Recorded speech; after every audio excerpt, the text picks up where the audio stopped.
Friends, मैं आपका mentor A.K. Singh और आज हम अपनी नेक्स्ट टॉपिक को देखेंगे, यानी कि अपना किसकी तैयारी कर रहे हैं हम, KVS की। और KVS में किसकी तैयारी कर रहे हैं, साइको की। ठीक है, साइको कह लीजिए या prospective of on education and leadership की 60 नंबर की तैयारी कर रहे हैं। सीधे सीधे ये रोज़ रोज़ की बात ना करते हुए आज का टॉपिक क्या है। हमने अभी तक टीचर के पढ़ रहे रोल, लर्नर का रिलेशनशिप पढ़ लिया, choice of teaching methodology, classroom और डिसिप्लिन। यहाँ तक हमारा टॉपिक कवर हो गया सेकेंड यूनिट का, यानी अंडरस्टैंडिंग टीचिंग लर्निंग का ये टॉपिक कवर हो गया। आज है हमारा factor affecting learning and their implication, यानी कि आपको क्या पढ़ना है आज, फैक्टर्स इफेक्टिंग, आगे क्या है जल्दी बताइए, learning and their implications for, ये आपका टॉपिक है। चाहे आप उठा के देख लीजिए सिलेबस, मैं स्टेप बाय स्टेप इसलिए करा रहा हूँ क्योंकि स्टेप बाय स्टेप से, स्टेप टू स्टेप से ये होगा कि आपको सिलेबस की सारी चीज़ें क्लियर हो जाएंगी। और SST में भी आपको NCERT कवर करा रहे हैं, यानी कि आपकी जो भी SST का है वो आपका कितने नंबर का, सिर्फ और सिर्फ 160 नंबर का, तो यही आपको कवर कर देगा। और ये आपको जब कवर कर देगा तो आपकी सारी प्रॉब्लम सॉल्व हो जाएगी। 160 में से कम से, मैं मान के चलता हूँ 160 में से अगर आपने थोड़ा भी पढ़ा है, मतलब एक एक वीडियो को आधा आधा भी देखा है समझने योग्य, तो आपका 50% काम हो जाएगा। 50% 160 का कितना होता है जल्दी बताइए, 80। ठीक है, तो चलिए आगे चलते हैं। अब हम टाइम वेस्ट ना करते हुए इसे मिटा देते हैं, क्योंकि स्टेप बाय स्टेप और ये सब चीज़ें हमें, ये टॉपिक है। ठीक है, तो टॉपिक में सबसे पहला हिंदी में भी लिख देता हूँ, हिंदी के बच्चों को परेशान, यानी कि हिंदी में भी हम जब हिंदी में ही पढ़ा रहे हैं तो हिंदी में भी टॉपिक को लिखना चाहिए, जिससे समझ में आ जाए। क्या है, फैक्टर इफेक्टिवनेस, यानी कि इफेक्टिंग लर्निंग एंड देयर्स, यानी कि सीखने को प्रभावित करने वाले कारण। सीधे सीधे इसको एक हिंदी में लेके चलते हैं, सीखने को प्रभावित करने वाले कारक।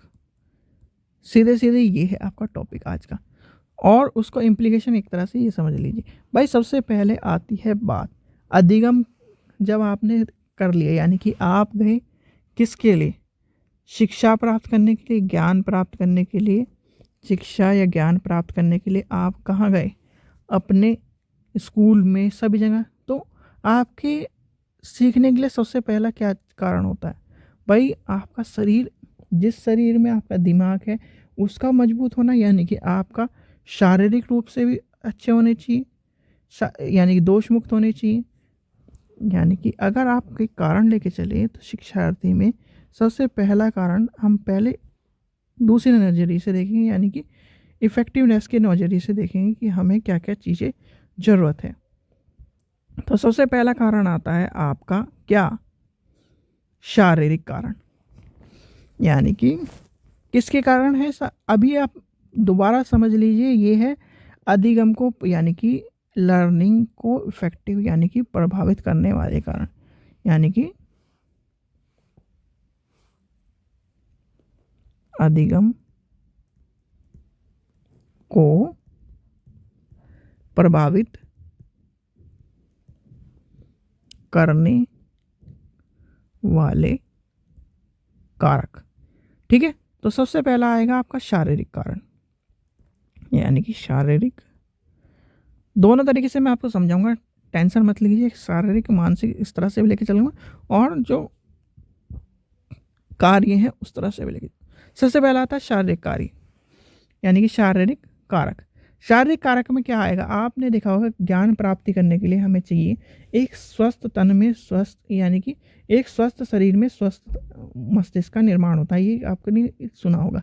तो स्वस्थ तन कब होगा, जब आप हष्ट पुष्ट होंगे, शरीर आपका पूरा अच्छी तरह चलेगा, कोई भी आपको बीमारी नहीं होगी, यानी इन सब चीज़ों को आपको शारीरिक रूप से कोई भी दिक्कत नहीं होगी, तब आप शारीरिक रूप से मजबूत होंगे। और शारीरिक रूप से जब मजबूत होंगे तो कहीं न कहीं आपके अधिगम को प्रभावित करने वाले जो कारण हैं, वो भी आपको दिक्कत नहीं देंगे और आपका जो ज्ञान है, वो एक तरह से ज्ञान का विकास होता रहेगा। यानी कि जब आपका शरीर स्वस्थ रहेगा, यानी कि देखा होगा कि आप आलस से रहते हैं और आपको याद करने का मन नहीं करता या फिर पढ़ने का मन नहीं करता, तो वो क्या है, सबसे पहला ही कारण है हमारा शारीरिक कारण। जब हमारा शरीर अच्छा नहीं होगा तो हमें पढ़ने का यानी ज्ञान प्राप्त करने के लिए भी दिक्कत होगी। तो सबसे पहला क्या कारण होगा, क्योंकि शरीर से हमारे जुड़ा हुआ एक शरीर हमारा स्वस्थ रहेगा तो बैठ के पढ़ भी लेंगे, खड़े होके भी पढ़ लेंगे, लेट के भी पढ़ लेंगे। और शरीर ने ही जवाब दे दिया, शरीर ने दिक्कत कर दी या फिर उसमें कोई कान बह रहा है, मुंह में कुछ हो रहा है या फिर आपके सर दर्द हो रहा है, तो आप पढ़ लोगे। यानी कि शारीरिक कारण जब तक प्रभाव, सबसे पहला आता है शारीरिक कारण। शारीरिक कारण के प्रभाव से ही शिक्षा यानी कि अधिगम को प्रभावित करा जाता है। यानी कि टीचिंग यानी कि लर्निंग को क्या करा जाता है, एक तरह से बर्बाद कर दिया जाता है। अगर आपने किसको, लर्निंग में शारीरिक कारण को इम्पोर्टेंस नहीं दी, आप मान लीजिए आपका सर दर्द हो रहा है, पैर में चोट लग गई, हाथ सूज रहा है यानी कि हाथ जल गया, तो आप क्या पढ़ने पे ध्यान पा पाएंगे? नहीं पा पाएंगे। यानी कि आपका ध्यान कभी एक तरफ तो चले जाएगा, हाथ जल रहा है यार मेरा, हाथ में दर्द हो रहा है, कभी पैर में की तरफ जाएगा, कभी सर की तरफ जाएगा। तो कहीं ना कहीं आपकी शिक्षा यानी कि आपका अधिगम, आपका ज्ञान का स्तर जीरो हो जाएगा। चाहे आप कितने भी अच्छे पढ़ने वाले हों, ये आपको इफ़ेक्ट करेंगे यानी कि आपको प्रभावित कर देंगे। फिर आता है मानसिक कारण, यानी कि नेक्स्ट क्या है हमारा, मानसिक कारक। मानसिक कारक भी एक तरह से शरीर से जुड़े हुए तो सारे शरीर से ही, पर मानसिक कारण में क्या है, अब आप मानसिक कारण पे आ जाइए। मानसिक कारण में अधिगम का क्या प्रभाव है भाई। मानसिक रूप से आप एक बच्चे को लीजिए, ठीक है, एक बच्चा लिया आपने, वो बहुत अच्छा पढ़ता है और उसे इतना डरा दीजिए एग्ज़ाम से पहले कि तू कर नहीं सकता, ये नहीं कर सकता, वो नहीं कर सकता, तेरे बस की नहीं है, इतना पेपर टफ है। तो वो जो 100% वाला बच्चा है ना, वो भी अगर डर के कारण क्या हो जाएगा, 70 पे आके अटक जाएगा, 50 पे आके अटक जाएगा। क्यों? क्योंकि मानसिक कारण के यानी कि मानसिक रूप से आपने उसे इतना कमज़ोर कर दिया कि वो मानसिक रूप से कमज़ोर हो गए। यानी कि बच्चे के लिए या अधिगम के लिए मानसिक रूप से भी मजबूत होना चाहिए।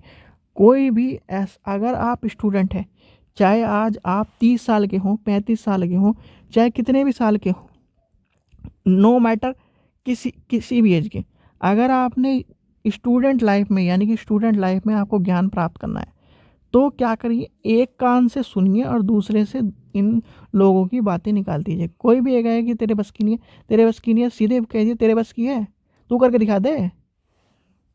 कंपटीशन टफ है। जो ये कहते हैं ना कि हमने किला जीत लिया, फलाना जीत लिया, ढिगड़ा जीत लिया, भाई उस टाइम पे नौकरियां कम थी।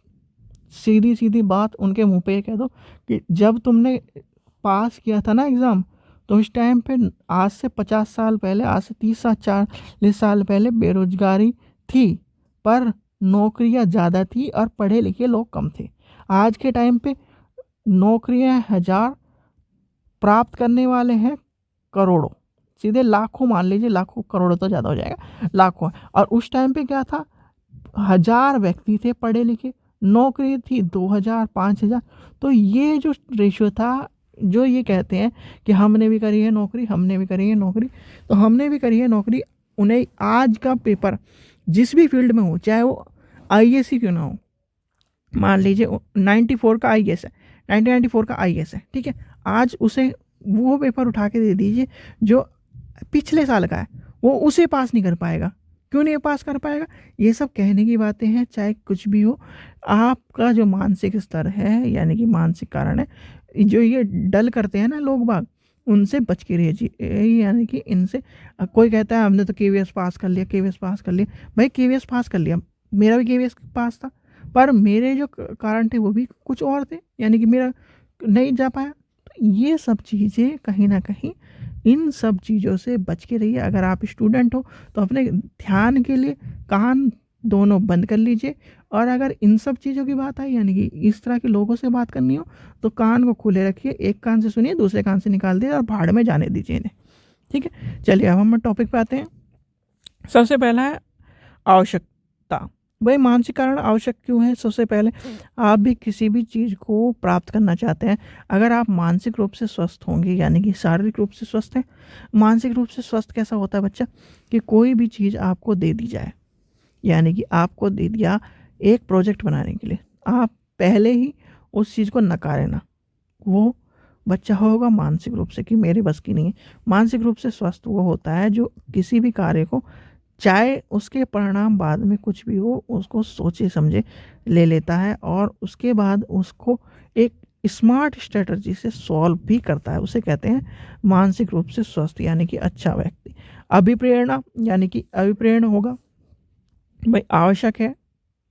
देखिए इतनी सारी चीज़ें लिख तो दी, इसे मिटाना भी पड़ेगा।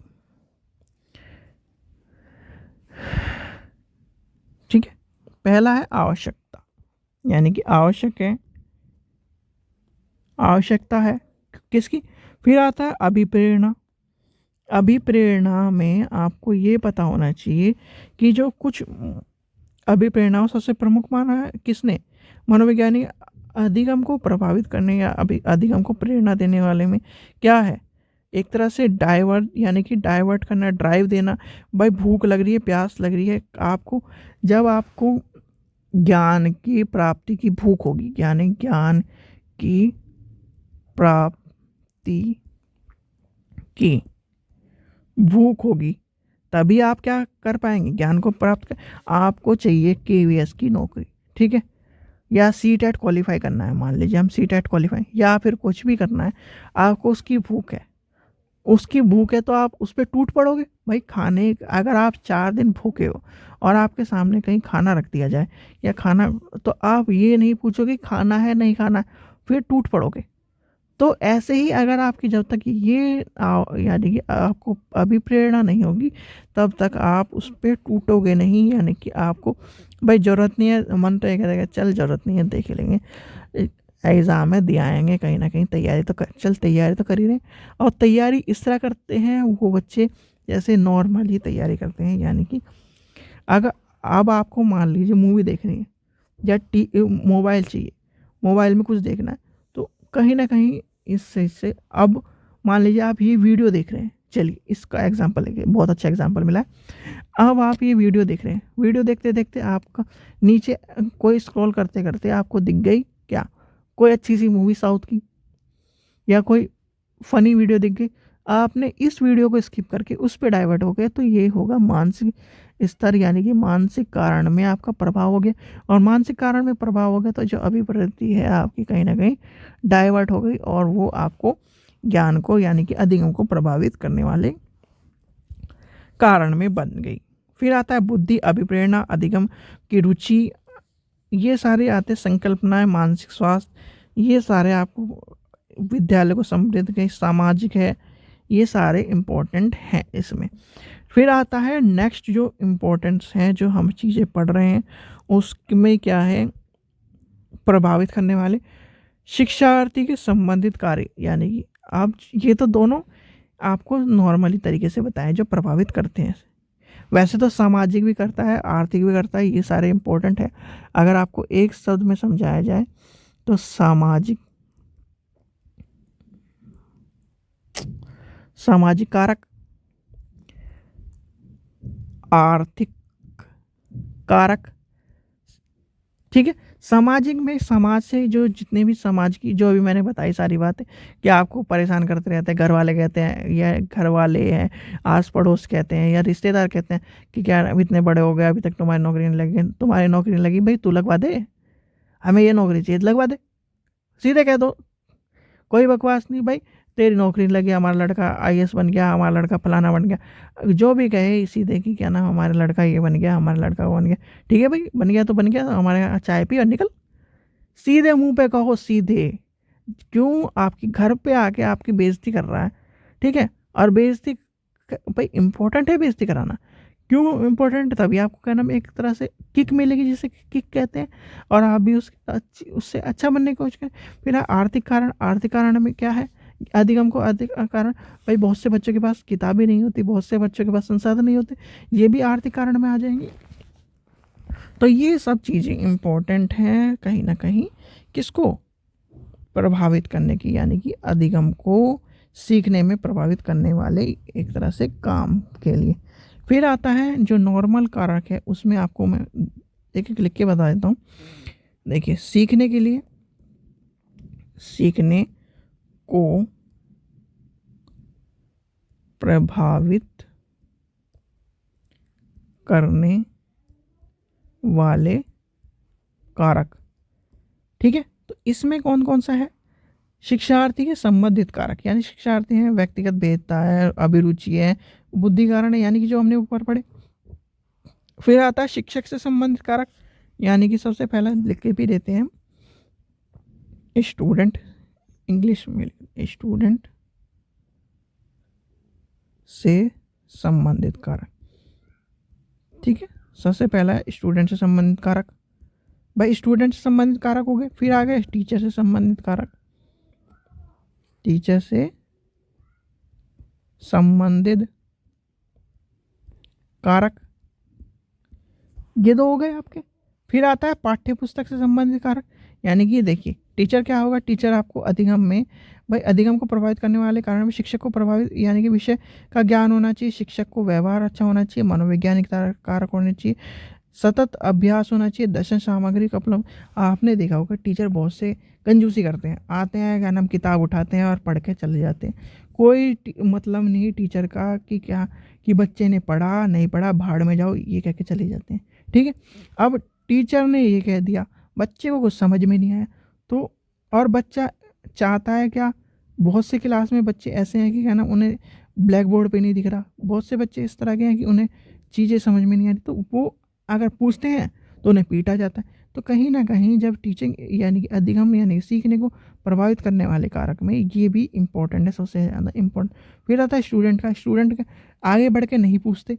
भाई आपको ज्ञान प्राप्त करना है, आपको टीचर को आगे बढ़ के पूछना चाहिए, तो ये सारी चीज़ें आती हैं इसमें, ठीक है। फिर आता है क्या? पाठ्य पुस्तक से संबंधित विषय, यानी कि विषय वस्तुओं को क्या होना चाहिए? इस तरह से प्रभावित करना चाहिए जिससे कि अधिगम को, नेक्स्ट ले लेते हैं पेज। तीसरा क्या है? पाठ्य वस्तु या पाठ्य पुस्तक, पाठ्य वस्तु लेके चलते हैं क्योंकि वस्तु हमारे इम्पोर्टेंट है, होल के लेके चलते हैं हम। पाठ्य वस्तु से संबंधित कारक, भाई पाठ्य वस्तु में सारी चीज़ें आ जाएंगी आपकी, पाठ्य वस्तु में पुस्तक भी आ जाएगी और ये सब चीज़ें आ जाएंगी। पाठ्य वस्तु जो होती है वो इम्पोर्टेंट क्यों है? भाई एक तरह से विषय वस्तु का आकार देती है, विषय वस्तु क्रमबद्ध देती है विषय वस्तु को, और छात्रों की आवश्यकता के अनुसार ही पाठ्य वस्तु बनाई जाती है।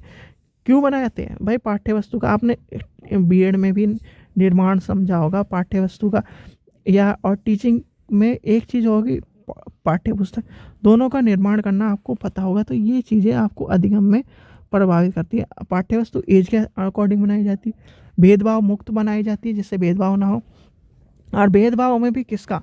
लड़कों और लड़कियों का भेदभाव ना उसके अकॉर्डिंग बनाई जाती है। ये सब चीज़ें देख के बनाई जाती है। तो ये सब चीज़ें किसके लिए? अधिगम को प्रभावित करने वाले कारक हैं। फिर आता है अधिगम व्यवस्था के संबंधित कारक, वातावरण। देखिए सबसे पहला इसके बाद इम्पोर्टेंट है वो है वातावरण, यानी कि वातावरण से संबंधित कारक। आपका बच्चा या फिर आप अधिगम कर रहे हैं, ठीक है, अधिगम कर रहे हैं और अधिगम यानी कुछ सीख रहे हैं, और आपको कहे कि क्या नाम डीजे के बीच में बैठकर ये आपको सीखना है, तो क्या आप सीख पाएंगे? नहीं सीख पाएंगे। आपका मानसिक, शारीरिक, संवेगात्मक सारी चीज़ें हिल जाएंगी, और भाई डीजे की आवाज़ में आपका दिल भी हिलेगा, तो और आपका शरीर भी हिलेगा, यानी शारीरिक भी हिल गया, मानसिक भी हिल गया, और आपका जो ज्ञान है वो पढ़ना चाह रहे हैं ए, पढ़ा जा रहा है बी। तो कहीं ना कहीं वातावरणीय कारण भी प्रभावित करने वाले, यानी कि वातावरण भी इम्पोर्टेंट होता है। तो ये जो टीचर, यानी कि हमने क्या पढ़ा,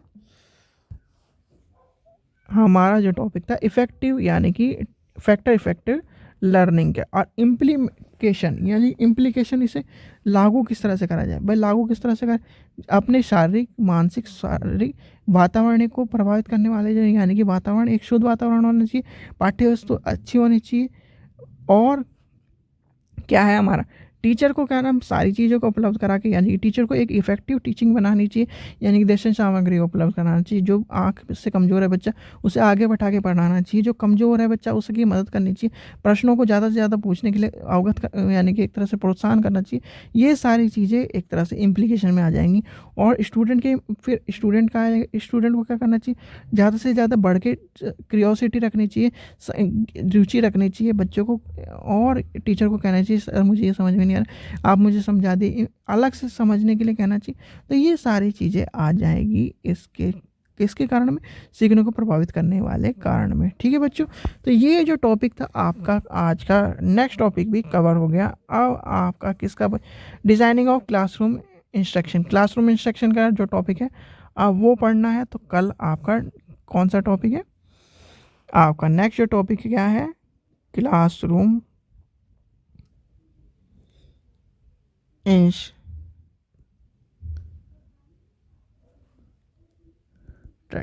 ठीक है, ये आपका टॉपिक है नेक्स्ट। तो चैनल को सब्सक्राइब कर रखें जिससे आपको कल की वीडियो मिले, यानी कि आपको कल का नोटिफिकेशन मिल जाए। आशा करता हूँ आपको वीडियो पसंद आई। वीडियो पसंद है लाइक करें, शेयर करें, चैनल को सब्सक्राइब करके रखें जिससे नेक्स्ट वीडियो मिलती रहे। Thank you.